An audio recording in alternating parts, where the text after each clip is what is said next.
Kung maaalala nyo, ang simula talaga ng kaguluhan ng PBBM at saka VP Sara Duterte, ito po si Martin Romualdez. Dahil nga po, nakipag-alyado po siya dito po sa salot ng ating bansa ng mga Bayan Black. At dito rin mga idol, napansin ko kung sino talaga ang tunay na amo nitong Makabayan Black. Hindi po si PBBM. Pati siya sinusuwag na po ng Makabayan Black para bumabalik lang po talaga ang history na nangyari po sa ama ni PBBM. Gantong-ganto rin po mga idol. Trinidor si Marcos Sr. ng kanyang mga tinuturing na mga kaalyado. At yan po ang mga nangyayari ngayon sa ating bansa.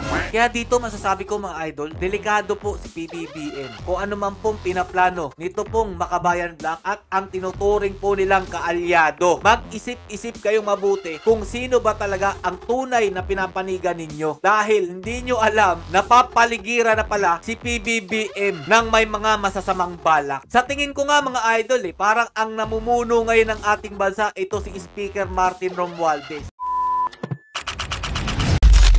Narito ang Balitang Pinoy TV.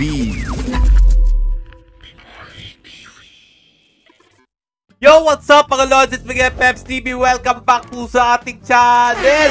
Franz Castro, sinuway po ang utos ni PBBM about po dun sa pagpapahinto ng impeachment kay VP Sara Duterte. Anak na tinapay. At dito mga idol, may natuklasan tayo na mahalagang bagay dito po sa Makabayan Black at dyan po sa loob ng Congress. Please mga idol, pakishare tong video na to para po magkaroon kayo ng idea kung sino po talaga ang sa tingin kong utak ng lahat ng ito. Mukhang delikado rin po si PBBM dito po sa nangyayari sa ating bansa. Ito po, panoorin nyong mabuti. Dahil nga po nung nakaraan, sinabi na po at inutos ni PBBM na ipatigil na po itong plano nilang impeachment dyan po sa Congress kay VP Sara Duterte. Dahil nga wala naman po itong maidudulot na maganda sa ating bansa at magiging focus lang po sila dyan sa talakayin po ng impeachment. Kaya po pinahinto po ni PBBM. So eto po ang nangyari. Hindi po sumusunod sa utos ni PBBM itong Makabayan Black. Sabi pa nga dito mga idol, tinalakay ko po ito kahapon. Bakit mo kami didiktahan President Marcos? Yan po yung diin po dyan sa post na iyan. At dito nga, lumabas na po ang mga Makabayan Black at nagrarally na po ito. Kung makikita nyo mga idol, Makabayan Black di pa aawat kay Marcos Jr. Impeach Sara tuloy. Hindi magpapaawat ang Makabayan Black kay Pangulong Ferdinand Bongbong Marcos Jr. sa issue po ng impeachment laban po kay Vice Presidente Sara Duterte. At eto na nga, naglabasan na po sila sa lungga nila.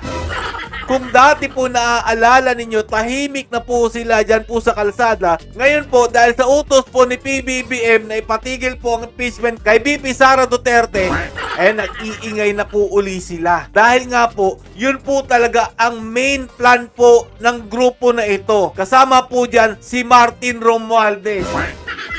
Bakit ko po nasabi mga idol? Kung maaalala nyo, ang simula talaga ng kaguluhan ng PBBM at saka VP Sara Duterte, ito po si Martin Romualdez. Dahil nga po, nakipag-alyado po siya dito po sa salot ng ating bansa ng mga Bayan Black. At dito rin mga idol, napansin ko kung sino talaga ang tunay na amo nitong Makabayan Black. Hindi po si PBBM. Dahil nga po, pati siya sinusuwag na po ng Makabayan Black. Sabi po dito sa Inquirer, Makabayan Black hits Marcos, Malacanang should not tell House what to do. Yan po ang post mga idol. Eto na, nag-aalyansa na yung mga Makabayan Black. Ang tinaguriang salot ng Congress. Pasensya na, pero yan naman talaga ang ginagawa ninyo. Kayo kasi, nagtatrabaho kayo sa gobyerno, pero kinakalapan nyo naman ang gobyerno.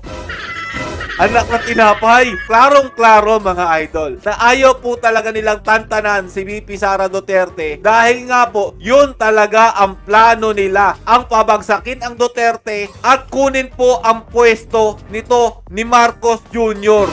Dahil nga po mga idol, para bumabalik lang po talaga ang history na nangyari po sa ama ni PBBM. Gantong-ganto rin po mga idol. Trinidor si Marcos Sr. ng kanyang mga tinuturing na mga kaalyado. At yan po ang mga nangyayari ngayon sa ating bansa.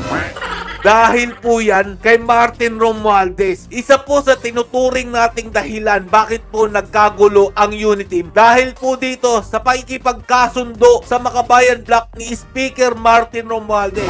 Yun pong sinabi ni VP Sara Duterte about po tambaluslos. Ito po yung dahilan nun. Dahil sino ba namang hindi magagalit mga idol? Kalaban po ni Tatay Duterte at si Tatay Duterte ang dahilan kung bakit po humina ang puwersa ng mga kampo ni Joma. Pero bakit ganito? Sa panahon po ni PBBM, pinapalakas po uli nila ang puwersa ng mga Makabayan Black.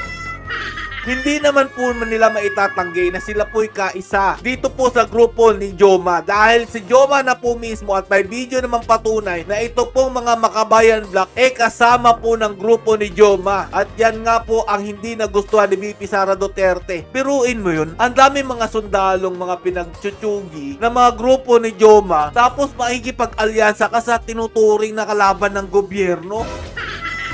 Anak ng tinapay. So dito napatunayan natin na ang dahilan ng lahat ng ito ay si Martin Romualdez at hindi po kontrolado ni PBBM itong Makabayan Black. Kung baga mga idol, itong si Martin Romualdez lang ang pinakikinggan nitong Makabayan Black. Never po natin nakita na nakipagkasundo po si PBBM dito po sa Makabayan Black at katangi-tanging si Martin Romualdez lang po ang gumawa nun. At isa pong patunay mga idol na ang tunay na bossing nila ay ito po si Martin Romualdez. Galing na rin po sa bunganga po yan ni Kimbo. O pakinggan nyo pong mabuti ha. Siyempre po, especially kapag na-atake po si Speaker, siya po ang padre de pamilya namin. He takes care of us. We need to also take care of him. Yan ha, klaro mga lodi. Pinoprotektahan po ng Kongreso, ito po si Martin Romualdez. Galing po yan kay Stella Kimbo. At kung sakali mang pinagtanggol po nila si PBBM, gawa lang po yan ng utos po nito ni Martin Romualdez. Yan ang tunay na nangyayari sa ating bansa ngayon. Medyo nagkakaroon na ng linaw kung sino man talaga ang tunay na may pasimuno ng kaguluhang ito. Walang iba mga idol kundi yung speaker. Yan po ang sa tingin ko na nangyayari ngayon. Dahil kung ito po talagang Makabayan Black, may respeto po sa utos ng ating Pangulo, hindi po nila gagawin na labagin ang utos po ng Pangulo natin. Pero syempre mga lodi, ang tunay na bossing ito si Speaker Romualdez. Klarong-klaro naman sa picture mga idol. Yung pakikipagkasundo pa lang mga lodi, no? Sino po ba talaga ang nakipagkasundo? Si PBBM po ba o si Martin Romualdez? Klarong-klaro naman po sa picture. Ang sasaya pa po nila dito. Piruin nyo, no? Ang tagal pong kalaban ng gobyerno, ang grupo po ni Joma. At ginawa pong lahat ni Tatay Duterte para po mabawasan ang kanilang puwersa. Pero makikipagkasundo ka sa dahilan kung bakit hanggang ngayon hindi umuusad ang ating bansa sa grupo po ni Joma. Tama ba yung ginagawa nyo dyan, Speaker Martin Romualdez? Kaya dito masasabi ko mga idol, delikado po si PBBM. Kung ano man pong pinaplano nito pong Makabayan Black at ang tinuturing po nilang kaalyado. Dahil anytime mga lodi, kapag hindi nila nagustuhan kung ano naging desisyon ni PBBM, malamang sa malamang, mag-iiba na po yung ihip ng hangin niyan. Tandaan nyo po itong sinasabi ko. Dahil sabi ko nga po kanina, yung history po ng bansa nauulit lang sa pamumuno ni PBBM. Yung nangyari po sa kanyang ama, gantong-ganto rin po ang ginawa po ng tinuturing nilang kaalyado na itong grupo nga po ni Joma Season.